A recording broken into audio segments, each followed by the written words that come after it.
Olá, povo católico. Falaremos aqui do sacramento da confissão ou sacramento da penitência, que é um sacramento que existe em vista da fraqueza e inconstância da natureza, a qual todos conhecemos e facilmente sentimos por experiência própria. Ninguém pode ignorar de quanta necessidade é o sacramento da penitência. Precisamos nos purificar. É um sacramento que quando a gente se confessa, a gente está colocando para fora a podridão e nos limpando, arejando a nossa casa para que nosso Senhor Jesus Cristo habite pelo sacramento da Eucaristia. Ao contrário do batismo, que é administrado uma só vez e não pode ser reiterado, não pode ser repetido, o batismo não pode ser repetido. A penitência se impõe como obrigação. Quantas vezes o homem caia em pecado depois do batismo? Não existe outra alternativa. Caiu no pecado, obrigatoriamente temos que nos penitenciar. Sacramento da penitência ou confissão. Nesse sentido, declarou o Concílio de Trento que o sacramento da penitência não é menos necessário para quem tenha pecado depois do batismo do que o batismo para a salvação dos que ainda não foram regenerados. Vamos lá. Não se pode dizer, aliás, o Concílio de Trento declarou que o sacramento da penitência não é menos necessário para quem tenha pecado depois do batismo do que o batismo para a salvação dos que ainda não foram regenerados. Ambos têm caráter purificador. Ou seja, quem não é batizado se batiza e ali os seus pecados já foram apagados. Ele é tão importante quanto o sacramento da penitência. Penitência sem vínculo com Deus. Algumas pessoas erram por pensar que a penitência consiste numa vida nova, julgando que a penitência não deve levar em conta a vida passada, e com isso se apartam da doutrina católica. A penitência leva em consideração também a nossa vida passada. Fala-se de penitência quando alguém se desgosta de uma coisa que antes lhe agradava, sem entender de modo algum a sua bondade ou malícia. Assim se penitenciam todos aqueles que se entristecem segundo as máximas do mundo, e não segundo os sentimentos de Deus. Tal penitência não traz salvação, mas gera a morte, como diz o segundo livro de Coríntios, capítulo 7, versículo 10. Se penitenciam todos aqueles que se entristecem, segundo as máximas do mundo, ou seja, aquelas pessoas que têm o mundo incrédulo como referência, e não segundo os sentimentos de Deus. Ou seja, o que faz a gente nos penitenciarmos é ter Deus como referência. Não é uma penitência que a gente se arrepende sem vínculo com Deus. A gente se arrepende de não estar alinhado com Deus. E não tem nada a ver com se penitenciar por uma razão meramente humana, por uma ligação meramente humana. A penitência por egoísmo é uma outra espécie de penitência. Ela consiste em doer-se alguém de um pecado cometido, mas não porque ela tenha consciência de ter a atenção que ela violou um mandamento da lei de Deus, mas por causa de si próprio. Ela se penitencia, por assim dizer, porque apenas por ela se sentir fraco. Realmente, somos fracos mesmo, mas o centro da penitência é o pecado, é ter consciência do pecado cometido contra Deus. Deus é a atenção da nossa penitência e não nós mesmos. E não um arrependimento apenas porque nós não conseguimos cumprir, ainda que seja a lei de Deus. Mas é como se fosse um lamento por nós mesmos e não por Deus. A penitência por amor a Deus. Essa é a verdadeira penitência, que consiste não só em nos doer intimamente no pecado cometido e darmos até algum sinal extremo de nossa compunção, mas também em nos afligirmos unicamente por causa de Deus. Nós assim percebemos que nós agimos com maldade para com Deus, que é o supremo bem. Deus, ele é o centro do nosso arrependimento. A primeira penitência deve ser considerada pecaminosa, que é a primeira que eu falei, uma penitência sem vínculo com Deus. As pessoas se arrependem porque violou algo que é uma convenção meramente humana, sem nenhum tipo de ligação com a ordem natural ou com a ordem moral. Uma pessoa que se penitencia, vamos dizer, por exemplo, porque não cumpriu ali uma vaidade de um grupinho de amigos. Ela não foi, vamos dizer assim, ela não foi no papel de seguir a cabeça dos outros. Recebeu ali a retaliação do grupinho de amigos e ficou ali em espírito de penitência. Não, é uma penitência sem vínculo nenhum com Deus. Ela ficou triste porque não agradou o grupinho de amigos. Só um exemplo, né, de algo que acontece, de uma penitência que sem vínculo nenhum para com Deus. Essa é considerada pecaminosa. A segunda é a penitência por egoísmo. É a que eu falei, que você se arrepende apenas por amor próprio. Apenas porque se sentiu fraco. Mas não tem aquela consciência em primeiro lugar que é porque você desagradou a Deus. Essa é a segunda, que é a penitência por egoísmo. Ela é um estado natural da alma, proveniente de comoção e perturbação. A terceira, que é a verdadeira penitência, que é a penitência por amor a Deus, ela constitui, como dizemos, uma virtude e parte integrante do sacramento. Esta última é a noção própria de penitência. Outro aspecto da penitência, outro elemento da penitência, o arrependimento. Consiste a penitência interior em converter-nos a Deus de todo o coração, em aborrecer e odiar os pecados cometidos. Isso faz parte do arrependimento. Nos aborrecer e odiar os pecados cometidos. Em firmar-nos no determinado propósito de mudar de vida e corrigir os maus costumes. Mas tudo isso na esperança de conseguirmos perdão da misericórdia divina. Entretanto, na pessoa do penitente é necessária que a fé preceda, ou seja, a fé ela tem que vir antes da penitência. Sem possuir a fé, ninguém pode converter-se a Deus. Ninguém negará que seja ato de virtude o entregar-se à penitência no tempo, modo e medida que for determinada. Ora, é um efeito da virtude e da penitência que tudo isso se faça como se deve ser feito. A gente simplesmente reconhece a penitência no tempo, no modo e à medida que for determinada.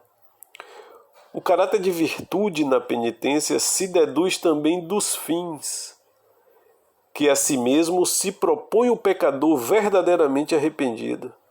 Seu primeiro propósito, ou seja, a finalidade da penitência, aquilo que o pecador deve ter como finalidade ao se penitenciar. Seu primeiro propósito é extinguir o pecado. Como eu falei, é um ato de purificação e purificar a alma de toda a culpa e mancha. Em segundo, é satisfazer a Deus pelos pecados cometidos. Ainda entre Deus e os homens não pode haver estrita relação de justiça. Ainda que entre Deus e os homens não pode haver estrita relação de justiça, por estarem separados por uma distância infinita, Deus é Deus, nós não somos deuses. Existe aí um abismo nos separando. Todavia existe uma espécie de justiça semelhante à que vigora entre pai e filhos. O terceiro é voltar o homem às boas graças de Deus, cujo ódio e inimizade havia contraído pela torpeza do pecado. Ao contrário do que se diz hoje, né? Apenas de se repetir que Deus é misericordioso, Deus tudo perdoa, como se Deus, falam-se de Deus até como se Deus fosse um ser abobalhado, Deus não se vinga. E aqui no Catecismo Romano, que é o catecismo que estamos aqui nos orientando, fala em ódio. O homem voltar à graça de Deus, cujo ódio e inimizade, quando nós pecamos, nós estamos no ódio de Deus e na inimizade com Ele, cujo ódio e inimizade havia contraído pela torpeza do pecado. Ou seja, nós passamos a ser odiados e estamos em estado de inimizade. Então nada dessa conversa, essa baboseira que a gente está vendo hoje em dia de... Isso me lembra que muitos se falam de forma inadvertida, né? Que Deus ama o pecador. Calma lá. Quando Deus fala assim que Deus ama o pecador, ele está falando do homem de uma maneira geral. Mas o homem que está em prática de pecado mortal, como o catecismo aqui fala, com a penitência nós recuperamos a graça de Deus e fala assim, cujo ódio e inimizade havia contraído pela torpeza do pecado. Ou seja, a vida prática de pecado nos afasta de Deus. E é por isso que temos que nos reconciliar. Nada de ficar, Deus é misericordioso, Deus ama. Não é que isso seja mentira. Mas é que as pessoas usam isso para justificar continuar uma vida inteira em pecado. Aí começa a dizer que Deus ama, que Deus perdoa tudo, que tudo está lindo, que está tudo maravilhoso. Não, estamos no ódio de Deus e na inimizade dele quando estamos uma vida na prática de pecados. A fé nos faz tender interiormente para Deus, assim como atesta o apóstolo. Quem se aproxima de Deus deve crer que Ele existe e que Ele é remunerador daqueles que o procuram. Ou seja, Deus ele recompensa aqueles que o procuram. Hebreus capítulo 11, versículo 6. Sobrevém então um sentimento de temor, pois a alma se desapega do afeto ao pecado. Ou seja, vamos nos afastando do pecado. Vamos nos desapegando daquilo que antes nos prendia. Quando medita, nós nos desapegamos do afeto ao pecado, quando se medita dos acerbos tormentos que ele lhe acarreta. Ou seja, quando nós vamos nos afastando do pecado, quando meditamos na consequência funesta que ele nos traz. Acresce, porém, a esperança de alcançar a misericórdia divina. Reanimados por essa esperança, tomamos a resolução de emendar nossa vida e nossos costumes. Ou seja, se a gente foi se confessar, é porque nós temos consciência de que erramos. E a consciência de que erramos nos impulsiona a volta para a casa do Pai. A volta à graça de Deus, quando temos consciência do pecado. Devemos considerar a penitência como uma virtude toda divina e celestial. Aqui as Sagradas Escrituras fazem a promessa do reino dos céus, conforme explica São Mateus. São Mateus no Evangelho diz, né? Fazei penitência porque está próximo o reino dos céus. Evangelho de São Mateus, capítulo 4, versículo 17. E o profeta Ezequiel: se o ímpio fizer penitência, olha aí a penitência de novo, se o ímpio fizer penitência de todos os pecados que cometeu, se guardar todos os meus mandamentos, se proceder com equidade e justiça, é certo que terá a vida. Que vida é essa que ele está nos falando já no Antigo Testamento, né? A vida eterna. Ezequiel capítulo 18, versículo 21. Já se falava na vida eterna, que a gente não vai morrer e o corpo vai lá para o cemitério e vai esperar, não. O nosso corpo vai para o cemitério e a nossa alma vai para a vida eterna. A alma aqui que ele está falando do penitente. Em outro lugar, diz o seguinte: não quero a morte do pecador, mas que o pecador se converta de seu caminho e tenha vida. Mais uma vez, Ezequiel, capítulo 33, versículo 11, falando que tenha vida. Obviamente que não é apenas a vidinha nesse mundo. Que tenha vida, vida de um sentido geral. A vida aqui e a próxima vida. Aquela que nossa alma, que deu vida a esse corpo material, saindo do nosso corpo material, ela vai para algum lugar. Somos penitentes, somos convertidos. Cumprimos o nosso dever de cristão. Nossa alma, que deu vida ao corpo, vai para o céu. Ter a vida, é essa vida que se fala, que está falando aqui do penitente que se converte e assim morre nesse estado de amizade com Deus. A penitência exterior tem como motivo principal tirar-nos todas as dúvidas sobre a remissão dos pecados. É aquela que o padre depois que nos confessamos, aquela que os padres pedem, aquela penitência pedida pelo padre depois da confissão. Ela é uma forma exterior para que a gente se convença. Então a gente faz um ato objetivo, a gente pratica uma ação.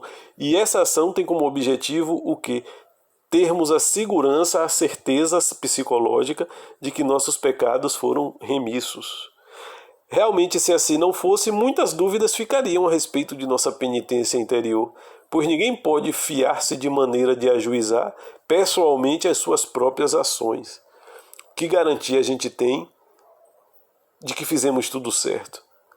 A fim de nos livrar dessa inquietação, Nosso Senhor instituiu o sacramento da penitência para que tivéssemos a confiança de serem perdoados os nossos pecados pela absolvição do sacerdote e para que nossa consciência ficasse tranquila por causa da eficácia deste sacramento, que antes sempre era chamado de sacramento da penitência.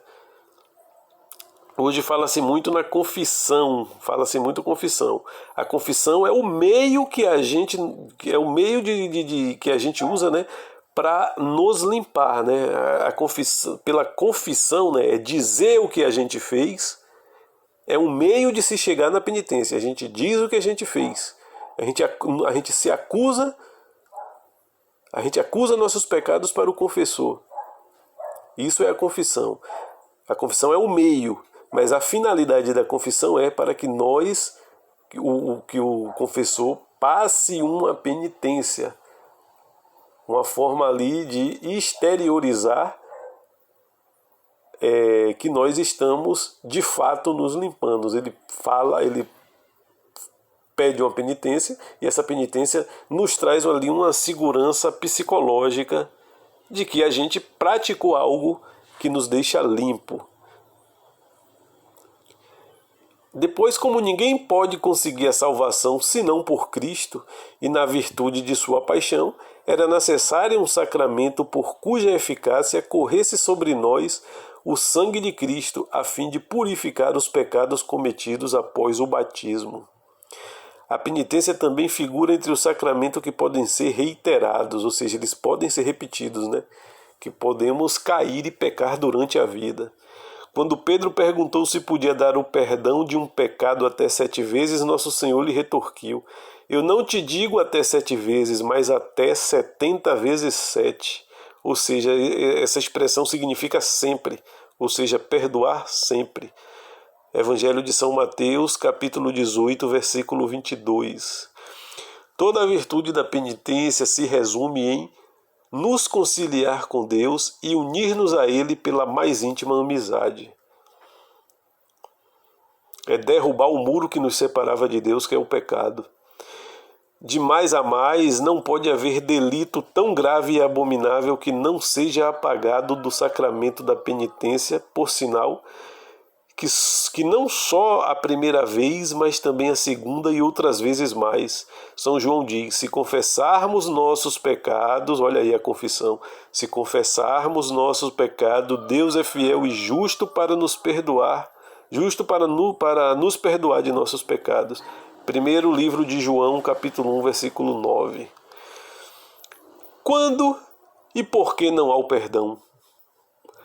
Quando lemos nas Escrituras que alguns homens não conseguem no Senhor nenhuma misericórdia, apesar de ter pedido com insistência, devemos entender o que aconteceu, porque eles não tinham verdadeiro, sincero arrependimento. Olha aí.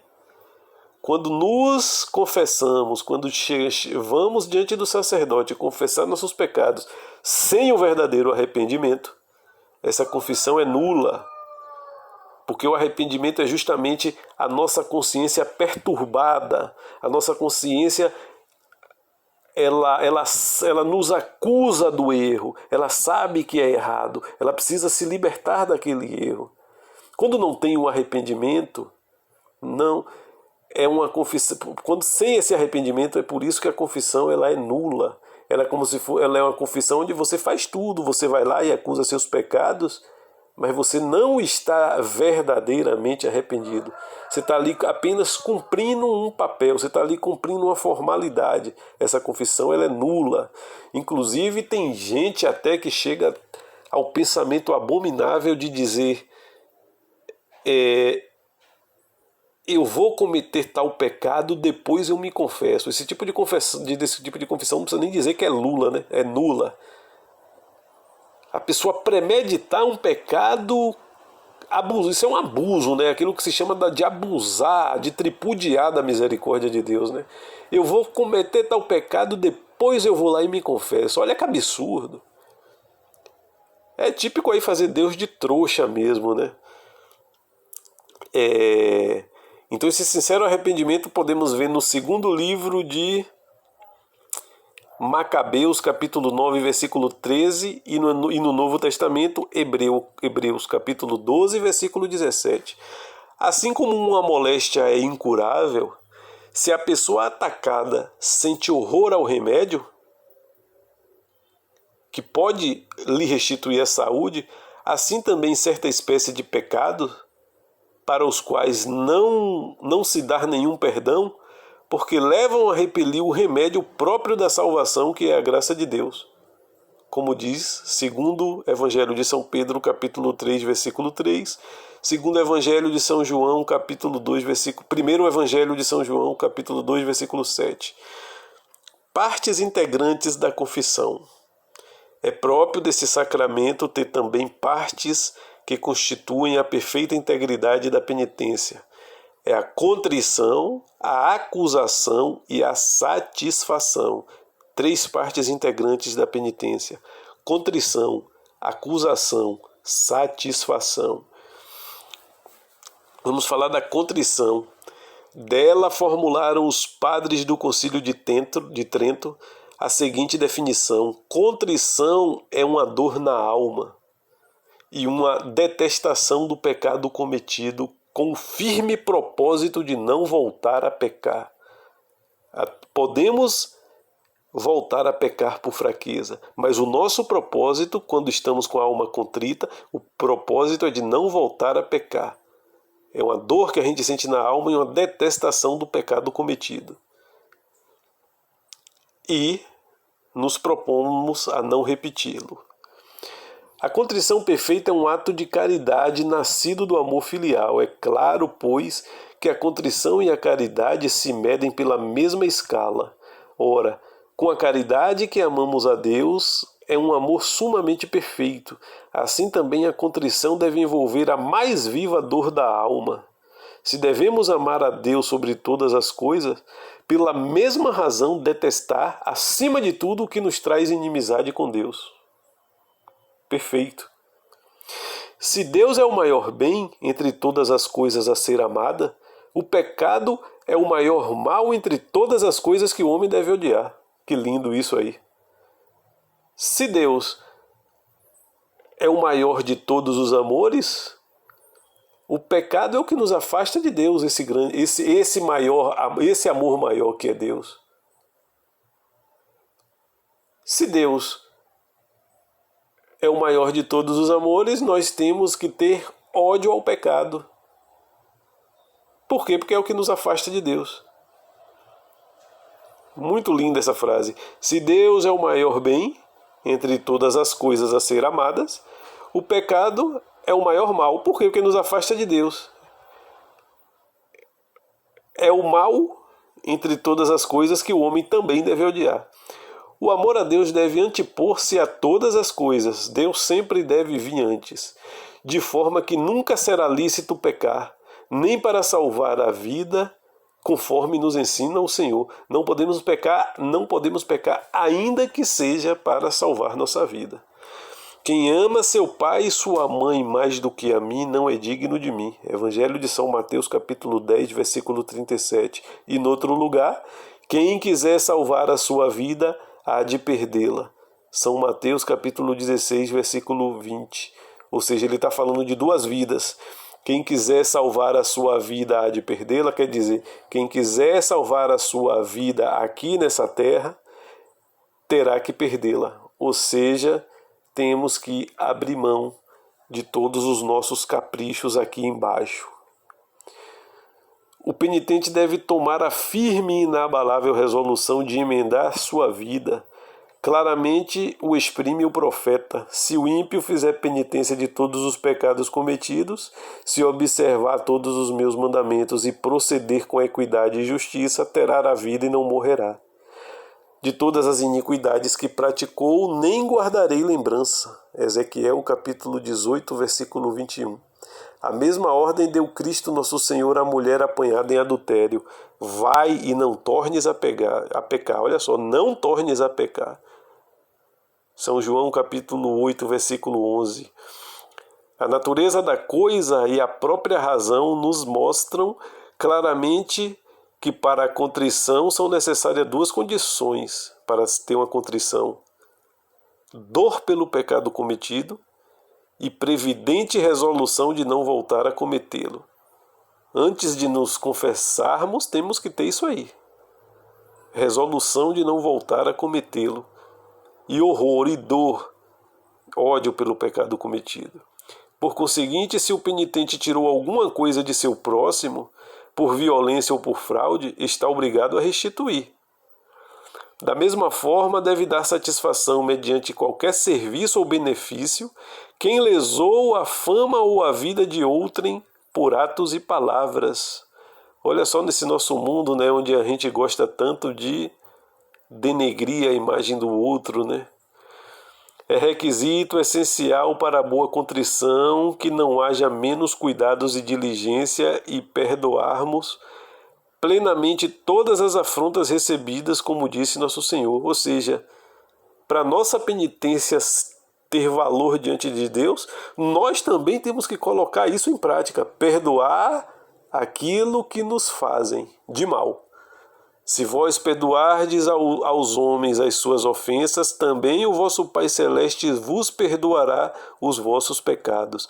Mas se não perdoardes aos homens, o vosso Pai também não vos perdoará os nossos pecados.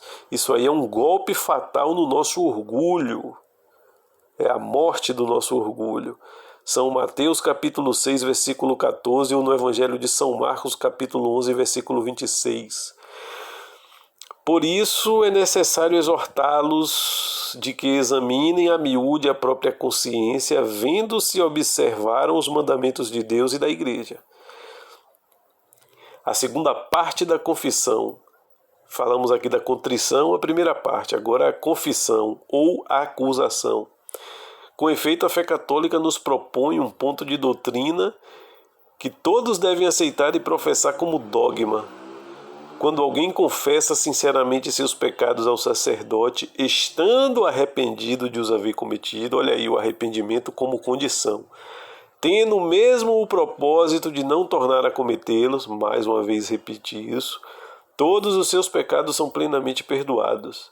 Se eliminarmos da vida cristã a confissão sacramental, é certo que em toda parte se insinuarão crimes ocultos e nefandos. Depois os homens não terão vergonha de cometer publicamente outros crimes mais graves ainda, uma vez que se depravaram com o hábito de pecar. E olha só como está a nossa sociedade.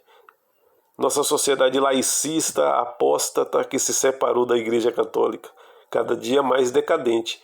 O homem cria hábito de pecar, tirou-se da sua consciência o sacramento da confissão, o dever de ser católico, e a sociedade virou um verdadeiro caos.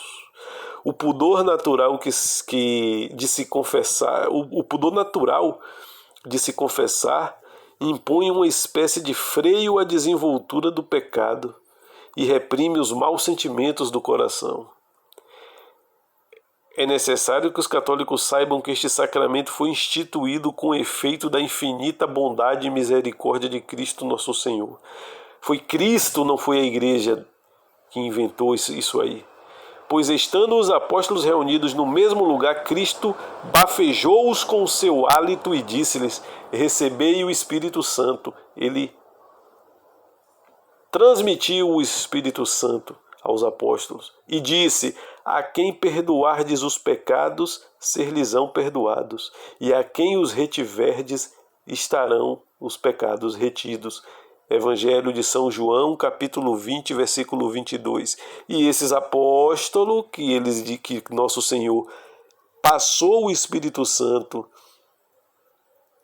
para auxiliar os apóstolos, e disse: a quem perdoar-lhes o pecado, ser-lhes-ão perdoado, e a quem os retiverdes, estarão retidos. São os apóstolos sucessores de nosso Senhor Jesus Cristo e os sucessores dos sucessores através do tempo, que é o clero da Igreja Católica, sobre o Papa, que é sucessor de São Pedro, como cabeça visível da Igreja, assim como São Pedro foi lá nomeado pelo próprio nosso Senhor como líder da Igreja. Evangelho de São Mateus, capítulo 16, versículo 18.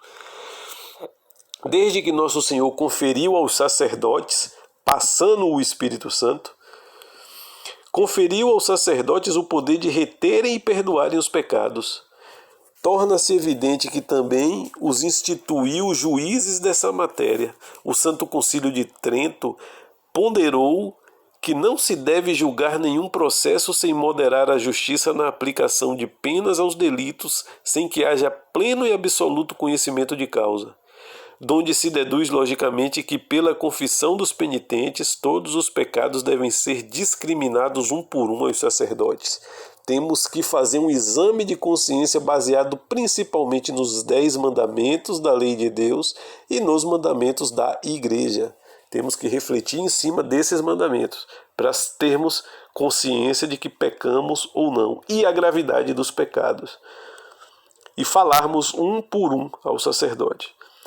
Não pense alguém que nosso Senhor instituiu a confissão, mas sem determinar que fosse de uso obrigatório.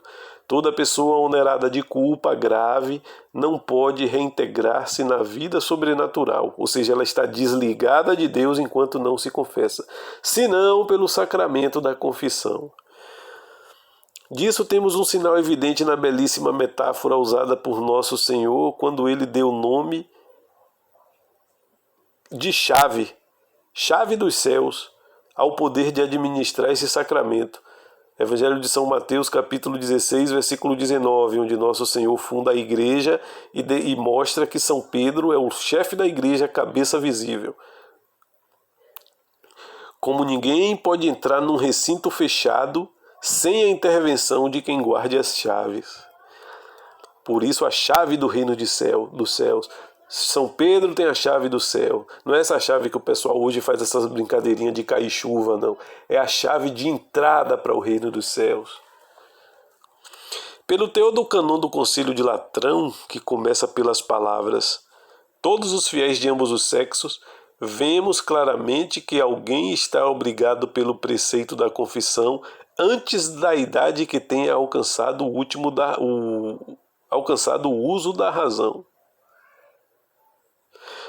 Essa idade não é determinada por certo número de anos. Não obstante, podemos dar como norma geral que a criança fica obrigada a confessar-se desde a época em que saiba distinguir entre o bem e o mal e que possa ter malícia em seu coração. Olha só, o sacramento da confissão pode ser feito por criança e aí cabe ao pai, à mãe, o responsável pela criança, perceber que a criança ela já tem capacidade de julgar o certo e o errado, o bem e o mal. E que ela já tem, inclusive,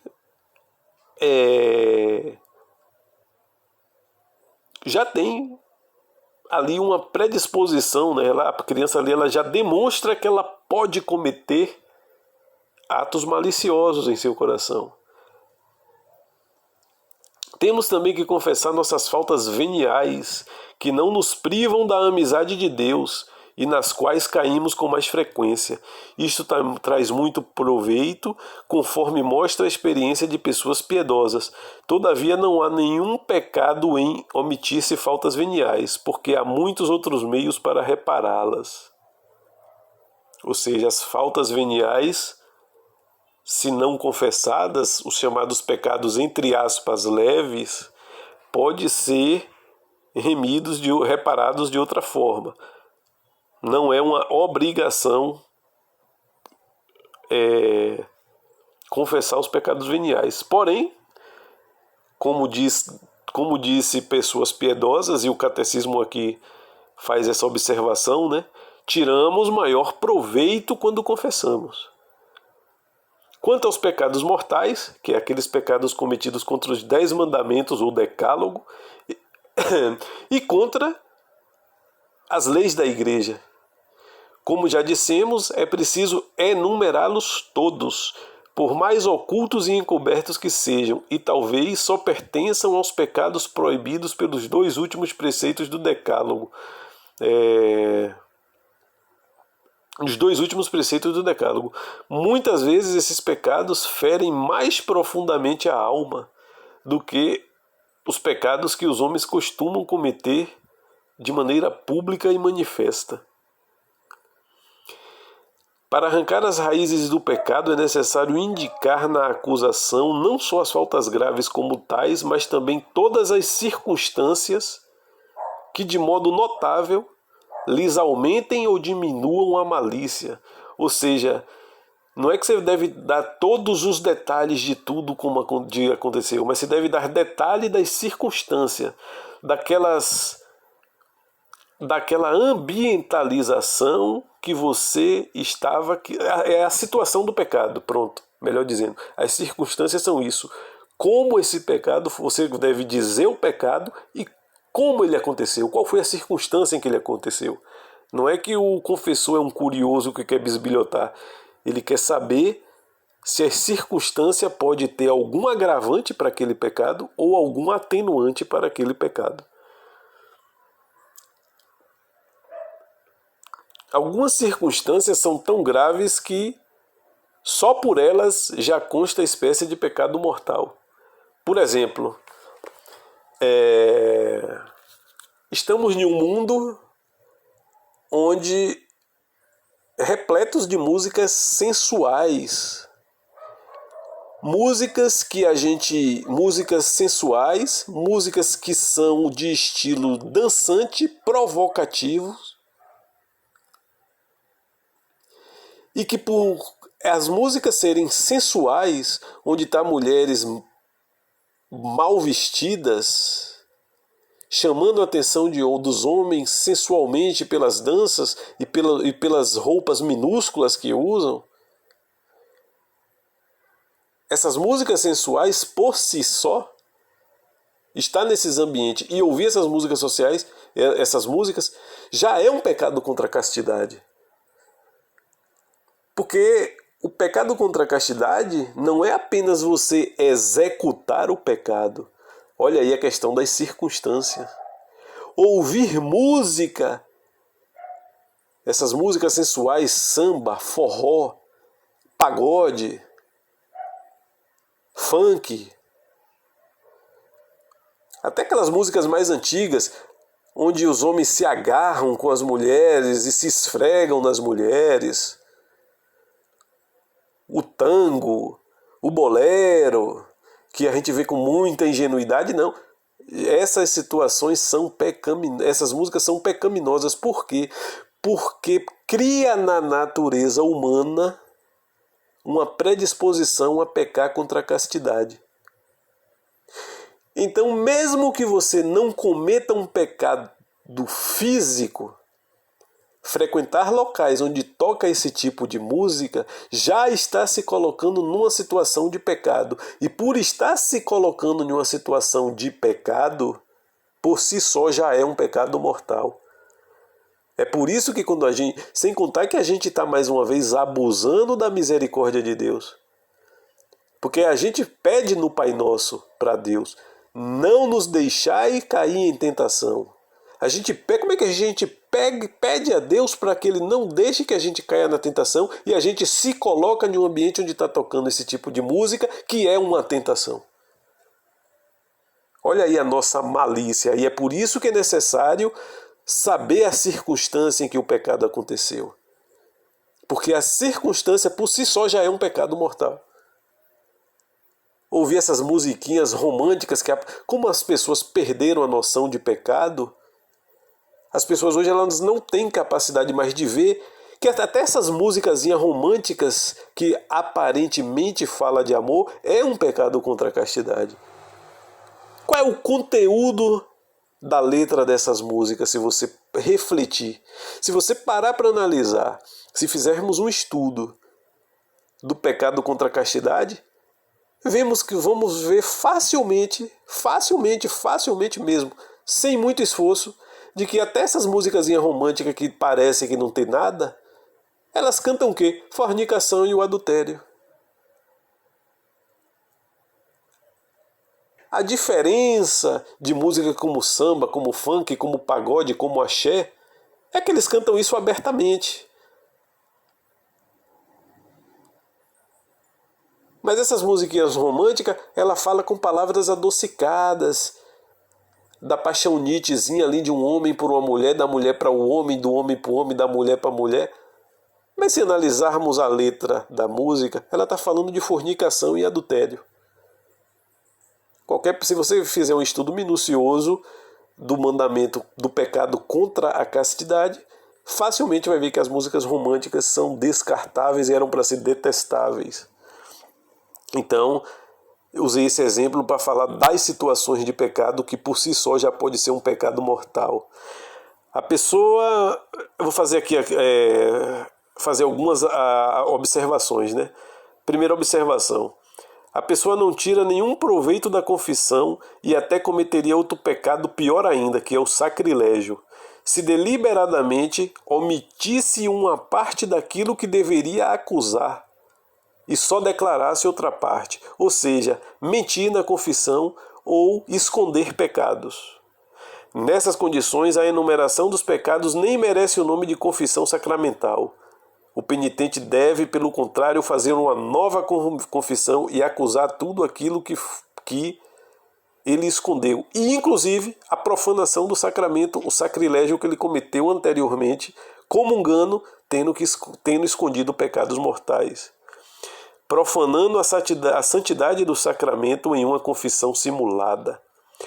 Porém, se o penitente esqueceu alguns pecados, olha a diferença, se o penitente esqueceu alguns pecados, ele não peca. Mas depois, se ele lembrar, depois fizer uma revisão e ele lembrar, a consciência deve mostrar a intenção de se confessar. Nesse caso, se vier a se lembrar, basta confessar ao sacerdote em outra ocasião. Muito para louvar são os fiéis que, na exposição de seus pecados, dão prova de discrição e reverência, pois não devemos demasiar-nos nas palavras, mas com modéstia e brevidade dizer somente o que for necessário, nada de contar uma história, para declarar a natureza e a circunstância de cada pecado.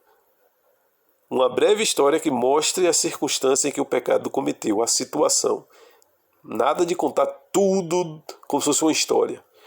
O sacerdote conserva secreta as palavras ditas na confissão. Esta também é a razão porque a ninguém se permite confessar por intermédio de outra pessoa ou por correspondência. Tem que ser frente a frente com o sacerdote. Não pode ser por WhatsApp, não pode ser por ligação, por fax, nada disso.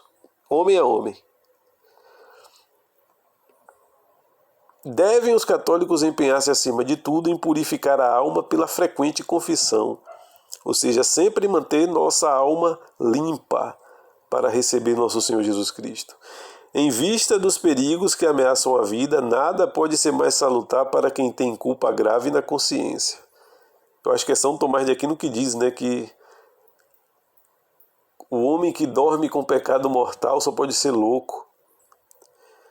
Como é natural, todo homem sente o mais vivo desejo de seus pecados, o mais vivo desejo de que seus pecados e fraquezas se permaneçam ocultos. Por isso, deve saber que os sacerdotes guardam o mais absoluto e perpétuo silêncio acerca de todos os pecados que alguém tenha confessado. Nesse sentido, lemos uma determinação do Concílio de Latrão: tome o sacerdote todas as precauções para não trair o pecador em nenhuma circunstância, nem por palavra, nem por sinal, nem de outra maneira qualquer.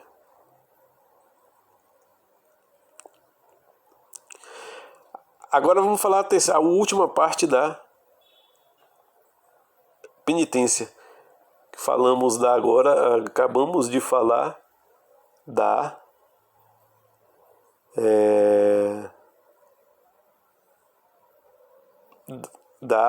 a confissão e acusação. Falamos da contrição em primeiro, confissão ou acusação terminamos agora.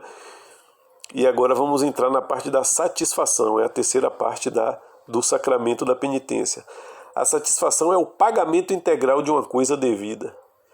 Quando, por exemplo, nos referimos a uma reconciliação, significa o mesmo que prestar a outrem para desagravar a injúria à pessoa indignada. A primeira espécie de satisfação, e a mais nobre de todas, resgata plenamente o que devemos pela gravidade de nossos pecados, ainda que Deus quisesse tratar-nos com rigor e justiça, e merecidamente. Nessas condições estava aquela que aplacou a ira de Deus e nulo tornou propício. Devemo-la unicamente a Cristo, que na cruz pagou o resgate pelos nossos pecados e assim prestou a Deus a mais perfeita satisfação. Outra espécie de satisfação é a canônica.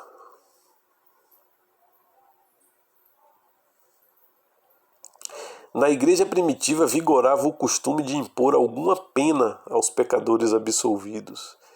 Essa é a satisfação canônica. Pode-se fazer também qualquer espécie de penitência que escolhemos e cumprimos voluntariamente, sem ser prescrita pelo sacerdote. Não é que devemos substituir a do sacerdote. O sacerdote vai nos dar uma penitência, a gente cumpre o que ele pediu, e se quiser fazer por nossa culpa, podemos acrescentar também.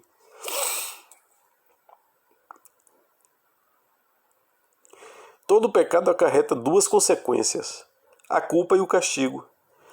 Ainda que pela extinção da culpa seja também perdoado o suplício da morte eterna no inferno, ou seja, fomos perdoados, não temos mais culpa.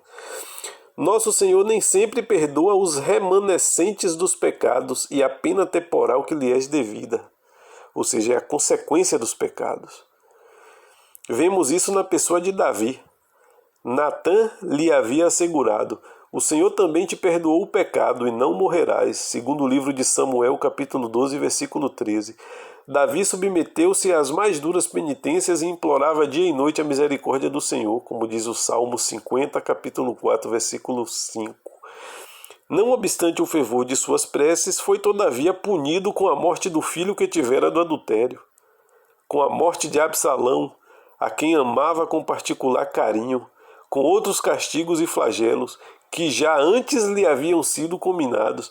Ou seja, mesmo sendo perdoado por Deus, os castigos divinos ainda atingiu Davi, mesmo com o perdão dos pecados. Davi ainda foi atingido por aflições. Aí são as penas do pecado. Ele foi perdoado da culpa, mas não foi não foram suspensas as penas que o pecado mereceu. Caso semelhante no livro de Êxodo: muito embora o Senhor, acalmado pelas súplicas de Moisés, perdoasse ao povo que caíram na idolatria, contudo ameaçou que com graves castigos iria punir tão grande crime. Êxodo capítulo 32, versículo 14, capítulo 14, versículo 34. A razão por que a pena não é de toda perdoada no sacramento da penitência, ou seja, nós somos a culpa que nos levaria ao inferno é perdoada, mas as penas ela prossegue.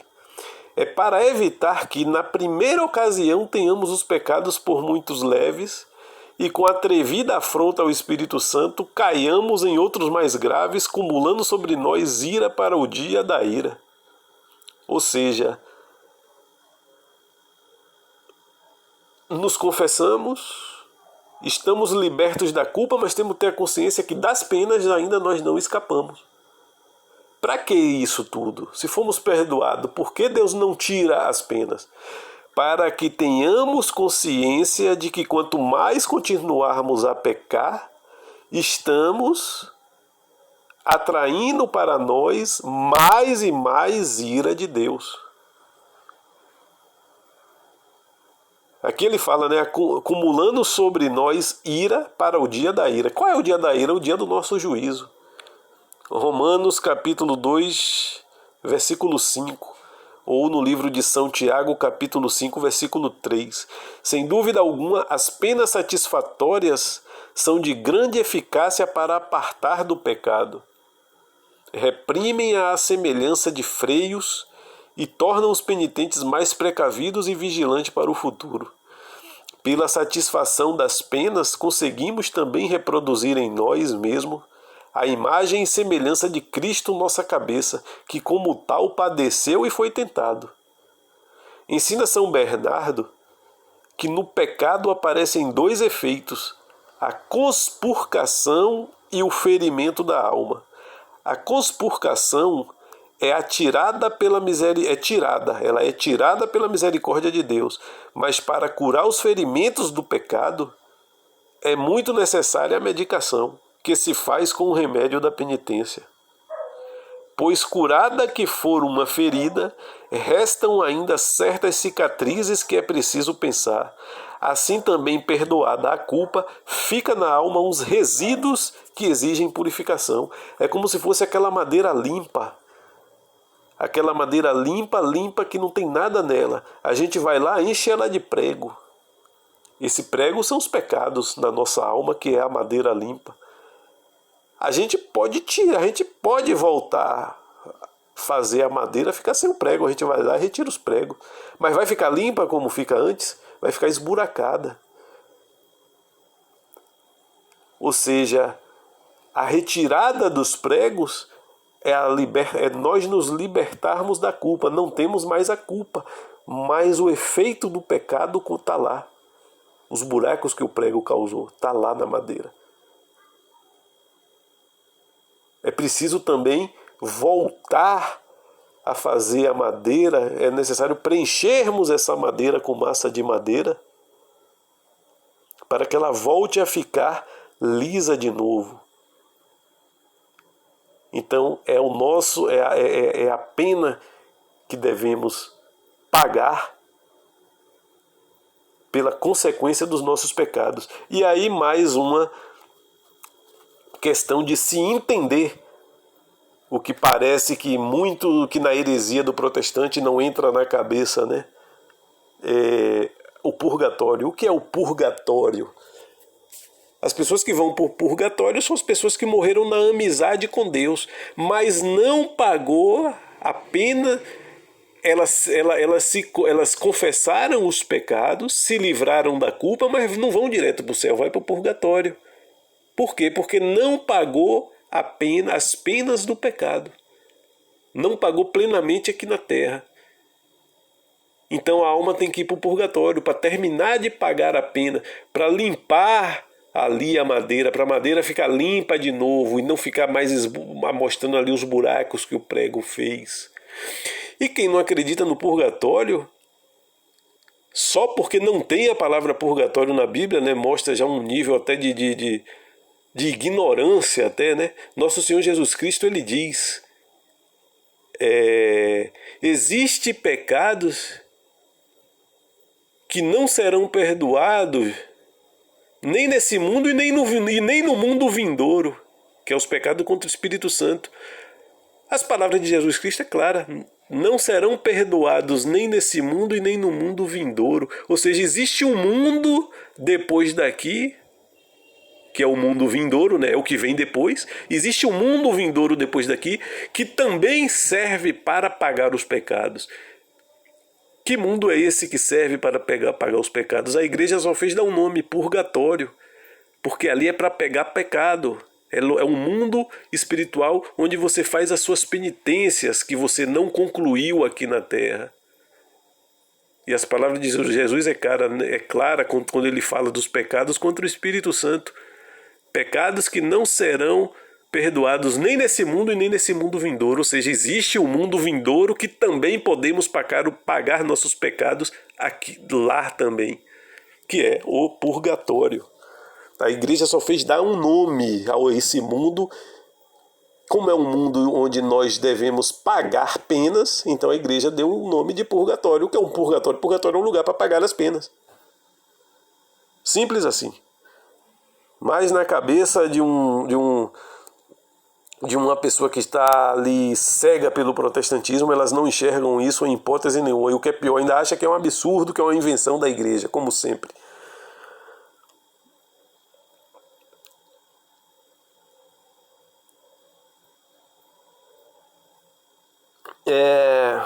Pois, curada que for uma ferida, restam ainda as cicatrizes que é preciso pensar, né? As cicatrizes é justamente isso que precisamos apagar.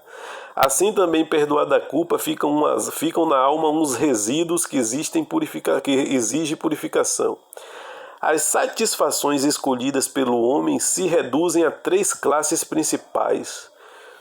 Uma forma de satisfazer: a oração, o jejum e a esmola. Correspondem a 3 ordens de bens que todos recebemos de Deus: bens da alma, bens do corpo e bens de fortuna. Bens da alma, oração; bens do corpo, jejum; esmola, bens de fortuna. Pela oração aplacamos a Deus, pela esmola damos satisfação ao próximo, e pelo jejum infligimos castigos em nós mesmos. Fazer jejum. Então, senhores e senhoras, terminamos aqui essa reflexão sobre o sacramento da penitência, que chamamos hoje de confissão, baseado no estudo do Catecismo Romano. Esse catecismo que é fruto do Concílio Dogmático de Trento e que deveria ser o livro de cabeceira de cada católico.